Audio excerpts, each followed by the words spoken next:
Hey guys, this is lesson 8.8.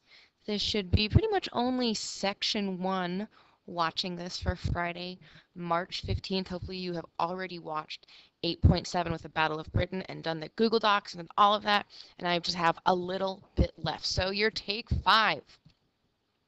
What was U.S. foreign policy after World War I? What happened?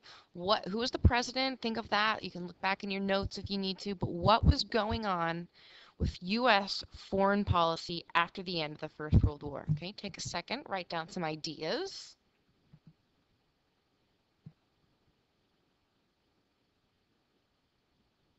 No, write something down, really. Not joking.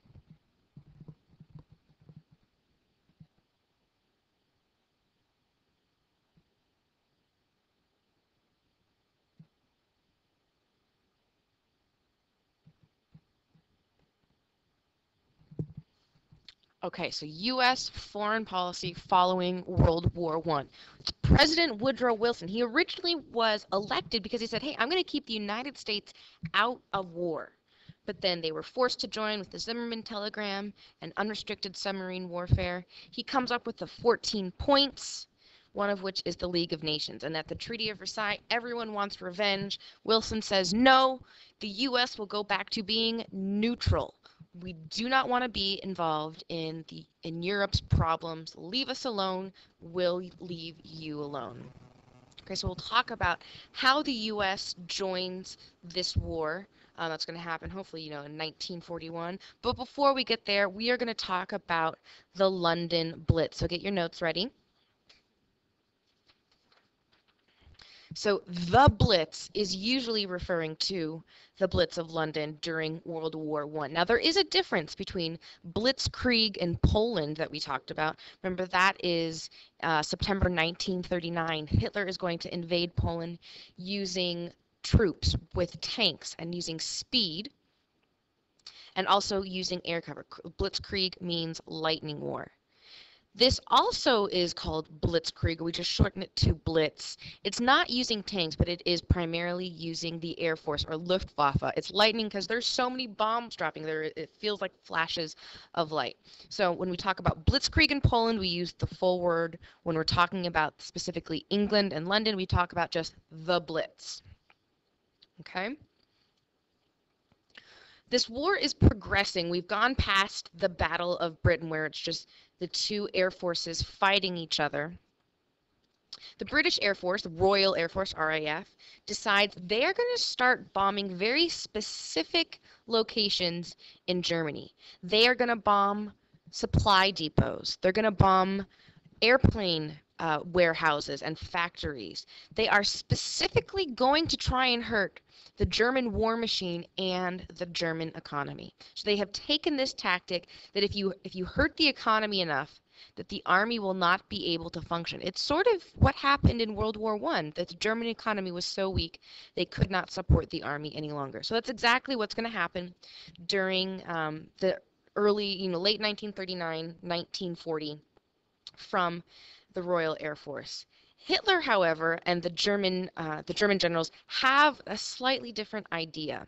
They think that the best way to force the British people and the British government to surrender is to hurt the British people themselves. Now, Hitler thinks, let's hurt the people. Let's target civilians. Let's get the regular citizens to cower, to crumble underneath the power of the German Luftwaffe. There were a few generals under his command who said, hey, Hitler, I don't think that's all that smart. Might do some damage, but maybe we should hurt their airfields. Maybe we should directly attack their factories. Hitler says, no, this is about scaring the British people into submission. He's not thinking clearly because he is using passion and emotion. He so desperately wants Britain, even though Operation Sea Lion or Seelöwen failed, he wants to force Britain to surrender. So he's going to use the Luftwaffe to bomb British cities. Specifically, he's going to start bombing them at night. He's thinking, we have large population centers in cities. He's going to kill or injure as many people as possible.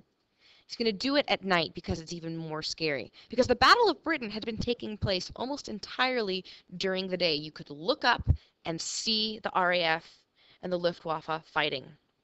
Now, during the Blitz, starting in fall of 1940, Hitler's planes are going to be attacking British cities mostly at night. Specifically with London, this starts September 7th, 1940, and doesn't end until May 21st, 1941. That is 8 months. The worst of it was in the end of September. Starting the end of September, there were almost 60 straight nights of bombings from the Luftwaffe. Now, the thing with these planes, remember, the technology is nowhere near plane technology now. You don't have GPS systems, brain fart, pilots, that's of course their name. Pilots are the people who fly planes. Pilots were relying on sight for bombing. Hitler, however, had developed this new technology using radio beams. So here you can see here, they called it the War of the Beams. Hitler had, or the Germans would have radio beams, a single radio beam in 2 different locations, and where it would converge would be the target. So the the German pilots would be listening for these 2 radio beams to connect, and when they crossed over, they would hear a sound. They would know, okay, I am over my target. I am supposed to drop my beam or drop my bombs. The British find out about this because one of the German pilots who had crash landed and was in a British prison, he was overheard talking about the British are never going to find out about the beams. We have totally got them on this. Well, the British figured it out. The British figured out that the Germans were sending these radio waves over, these radio signals, and that they were crossing over the targets. So the British intercept it, and they mess up the beams. And they sort of redirect them to be in the middle of nowhere, so there is less damage to the cities. So I want you to check out this video. It is called London Can Take It, and it shows what is happening to the citizens of London during the Blitz.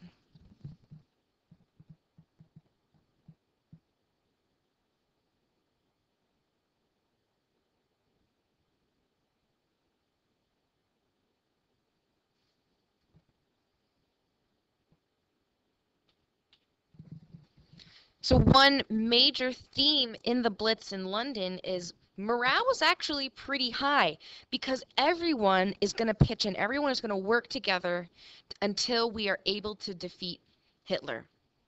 Hitler was expecting, oh gosh, I'm going to bomb them at night, I'm going to terrify them, the British are going to give up. That is the opposite of what happened. So on a practical basis, there are large-scale blackouts. You have to have blackout curtains so that no light escapes from your home. Otherwise, the German pilots would be able to see you. That also means that cars and buses and trains cannot use their headlights at night. There were a lot of accidents, and some people just stopped driving altogether. Or you would drive somewhere, but you'd have someone walk in front of your car so that you wouldn't hit anything on the way. There also were groups for regular citizens to join. Just like in World War I, not everyone is going to join the army. But these civilian groups are going to be able to help rebuild after the city is bombed every day. The major one was the ARP, the Air Raid Wardens. Their job was to, when the German bombers were coming, they would get the signal, they get the radio signal. It's their job to make sure that their entire neighborhood gets safely to a bomb shelter, because this is a city. They live in high-rise buildings. It's not a safe place to be, just like in an earthquake. You don't want to be on a really tall building. You want to be underground if possible. So these air raid shelters had been built. They're often in basements. But let's say you weren't at home, you couldn't get to your basement. If you were out and about in the city, the easiest way to get people to safety was for them to go into the tube station or the London Underground. During that 57-night period of continual bombing, people would just they would pretty much live in the tube station. And it was still functioning as a subway. People were still using it for transportation. And you would line up each afternoon and you would just spend the night in the tube station rather than having to wake up when the sirens go off, then wait in line, shuffle down. You're just going to take your pajamas down, take down your cocoa, and spend the whole night in the tube station. Yes, no one wanted to do this. This wasn't great. It wasn't pleasant, but they realized that this was necessary if they were going to save their city, if they were going to save their lives. They had to stick it out and just, suck it up as long as they could. But their morale did not break, and this is what Hitler was counting on, and a few reasons why their morale didn't break. One of them is our favorite, Churchill. Churchill is the prime minister, and he was directing the war. They're called the cabinet war rooms. It was this bunker built right under the prime minister's house at 10 Downing Street in London. And a lot of people said, you are the leader of this government, Mr. Churchill. You should go to the country where it is safe. And Churchill refused to leave the city. He would even go up on the rooftops some nights so that he could watch the bombers and see what was happening to his city. So Churchill is a major part of that morale. He is making those speeches like you saw in the last lesson. The people felt that Churchill was there. Churchill was in command, and they felt safe knowing that. Above Churchill is King George VI. King George VI is the father of the current queen, Queen Elizabeth II. George VI was never intended to be the king. He was the second son. His older brother was crowned Edward VI, and Edward decided to abdicate after less than a year on the throne because he wanted to marry an American divorcee, and that was against the rules for British royalty. So George VI, his nickname is Bertie, he gets the throne completely by surprise. He was never supposed to have it. Now, as a child, he had a stutter. He had it throughout most of his adulthood. And when he becomes king, he is overwhelmed by this. He thinks that no one is going to want to listen to him. And the story, The King's Speech, is about this process of King George sort of learning how to overcome this speech impediment, and how it also is a symbol of how he is going to lead his people through this war. So this is pretty much the last scene from that movie, from The King's Speech, of this major speech he makes right as the war is beginning, saying that hey, we are together. The British people, we are going to beat this. Hitler has power, but the British people are stronger.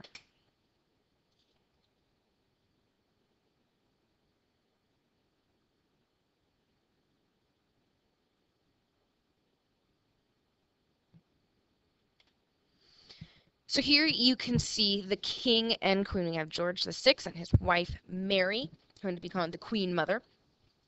Yes, they are royalty, but part of why the people loved them so much was because after these attacks in the morning, they would go out and they would walk in the streets and they would talk to regular Londoners. So, I mean, this guy is probably, he might be a plumber or a ditch digger, some, really hard, laborious job. But the king and queen, they went to visit these people. They wanted to show Londoners their support.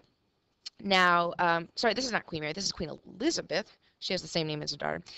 She was criticized for wearing furs and pearls to go visit people. But she said, these people are struggling. I owe them my respect. I would dress up if I was going to dinner at someone's house.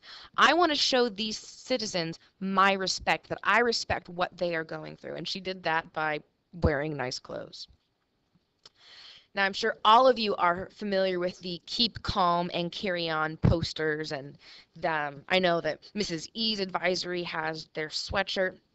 That it was one popular poster, but this one is my favorite. Your courage, your cheerfulness, your resolution will bring us victory. So this is that propaganda, the general encouragement. We can do this, Great Britain. We will survive this challenging period. And you just have to, keep with it. Stick to the rationing. I know it's a pain. I know you want sugar, but we will get through this because of you, because of the regular, average citizen. So you can see These neighborhoods are completely bombed out, and they attempt to go on with life as normal. This, I think, is an amazing feat that these people are willing to continue their everyday lives. And just a couple of famous pictures. This is St. Paul's Cathedral, really famous photo while the smoke clouds are billowing. And here we have Big Ben. So while Great Britain has been holding off Hitler, where is America? Well, the U.S. president is FDR, Franklin Delano Roosevelt, and they are still in that isolationism, in that idea of neutrality following World War I. The Great Depression started in 1929, so they have been busy trying to build up their economy. That has been FDR's primary goal. During the 1930s, one of the ways President Roosevelt rebuilt the American economy is through manufacturing, through production. As Britain is seeing that war is slowly coming in the 1930s, they buy a lot of supplies from the United States. And they buy it with gold because we're looking back to the economist John Maynard Keynes, who said, you can print cash all you want, it doesn't mean anything. He wants to go to the gold standard. So Britain has been buying stuff from the United States. The United States is not supporting them, meaning they're not giving them the thumbs up to go to war. The United States is definitely financially helping Britain.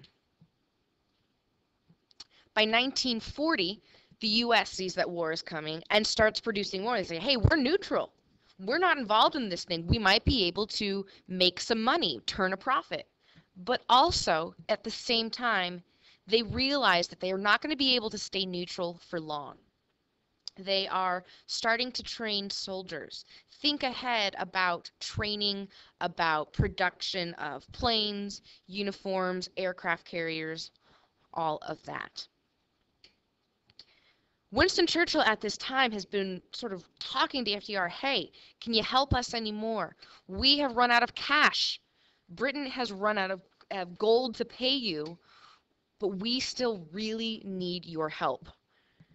Now, the U.S. could give troops as help, but that would be essentially a declaration of war against Germany. So the U.S. wants to maintain its neutrality, but it still wants to help our longtime friend, Great Britain. So the way FDR is going to do that is something called the Lend-Lease Act. This was a law passed in Congress in 1941. And when you lend someone, you're giving it to them, you're loaning it to them part-time, not forever. So the text of this bill says that the United States will sell, exchange, lend, or lease defense articles. That means material or stuff of war. But we're not selling it to you because Great Britain didn't have the money. We're lending it to you. You can pay us back later. Eventually, the United States will do the same thing with China and the Soviet Union. Once America gets involved in this war, everyone's running out of money. Everyone needs supplies. The United States will give those supplies and just expect to be paid back later, eventually. What's important is that the enemy is defeated, even though the United States technically, officially, has not declared war on anyone. But they definitely have taken sides at this point. It's very clear that the United States is favoring Great Britain. This becomes even clearer in the summer of 1941 with the Atlantic Charter. Remember, charter means a document. It's called the Atlantic because it happens in the Atlantic Ocean between two countries separated by the Atlantic Ocean. This is Churchill meeting with FDR to talk about the goals of war. Now, the United States is not involved in this war yet. So why are they talking about goals? Because they know they're going to get involved eventually. Does this sound familiar at all? Preparing before even being involved, preparing the ideas for war. This should sound very familiar, like the 14 points. And the goals that Churchill and FDR establish are pretty much the 14 points. Restore self-government or self-determination to the peoples of Europe. Freedom of the seas. Reduce trade restrictions. Disarmament of aggressor nations. It's essentially the 14 points all over again. So still, the United States has not officially declared war on anyone, but it's very clear to the world who they are supporting.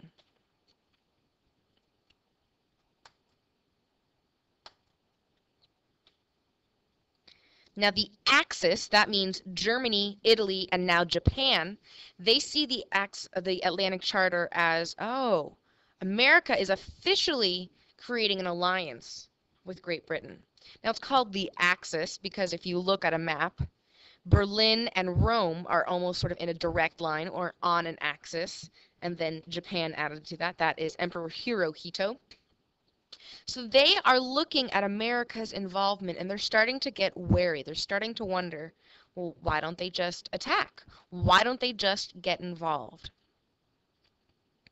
Now, the reason America wants to get involved, not only because of what's happening to Great Britain, but it's because of what Japan is doing in the Pacific.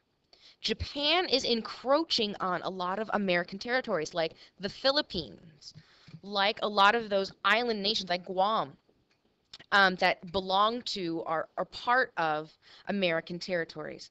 Japan, remember, we go back to the Russo-Japanese War in the Meiji era. Japan had created a wonderful military. They wanted an empire. They were taking over places and they're being very aggressive about it. So America sees what's happening. America knows that this is coming, that the Japanese want more and more. And as a precaution, the United States Navy moves from San Diego. Just in case Japan were to attack, the United States does not want a major population hub like San Diego and Los Angeles and the entire West Coast to be negatively affected. So the Navy is transported. They change headquarters from San Diego and now move to Honolulu at Pearl Harbor. Now, there is a lot of debate. Did we know? Did we not know? I personally think that the government, or at least members of the government, knew that some sort of attack by the German Air Force was imminent, that they were going to attack our ships. And the reason they let it happen was because we needed a way to get into this war legitimately. If we attacked, if the United States had just started shooting at someone, it is our fault. But now on December 7th, when the Japanese bombers attack Pearl Harbor in Honolulu, it is now the Japanese fault. And then we are simply defending ourselves.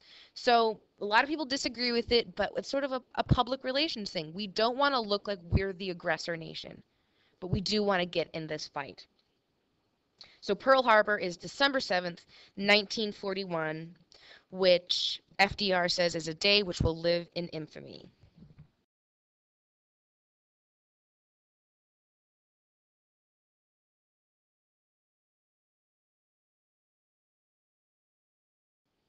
Okay, so with December 7th and the bombing of Pearl Harbor, America is officially no longer isolated. They are joining this war and they are going to mobilize and get ready and send troops not only to the Pacific but also to Europe. Okay, finish the Google, do the Google Doc questions, do it now, get it done. Hope you have a great weekend and I will see you on Tuesday. Bye guys.